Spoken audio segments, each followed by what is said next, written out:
武汉肺炎疫情延烧全球，嘉义县卫生局防疫宣导自行操刀，释出家嫂拍卡唱，安尼上适拍的宣导影片，希望用快乐笑诼方式，提醒乡亲正确家嫂拍卡唱的礼节，保护家己也保护家人。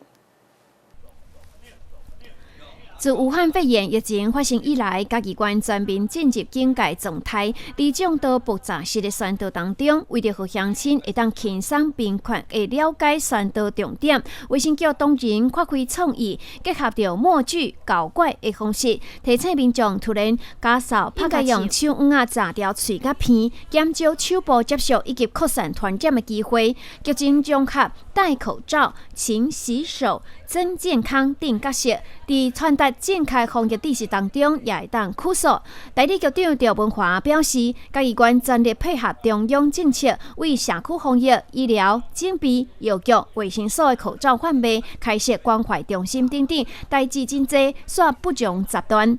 卫生局伫建立民众正确防疫之余，也爱稳定民众可能因为欠缺认知而造成的慌乱。为了掌握时效性，由卫生局当然自行设计多样的宣导贴图以及海报，包括真人戴口罩的示范版、内外加工大力丸、发动礼让口罩、洗手运动、我洗手你先领。大部分结合语音以及都市用强迫视听的方式，就是要将宣导的讯息一概到位。卫生局再次呼吁，家嫂拍卡唱应该用手捂啊扎掉手甲鼻，减少手部接触的传染机会，并且接洗手，必要的时阵挂口罩，做好个人的自我防护，这是防疫的最佳基本功。先新新闻钟来成嘉义县采访报道。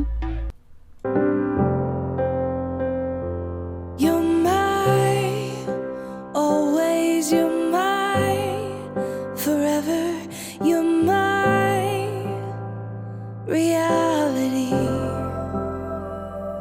you're my sunshine, you're my best times, you're my anomaly, and I'd choose you in 100 lifetimes. I'd choose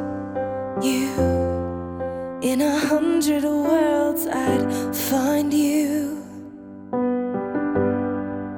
and I'd say I do for the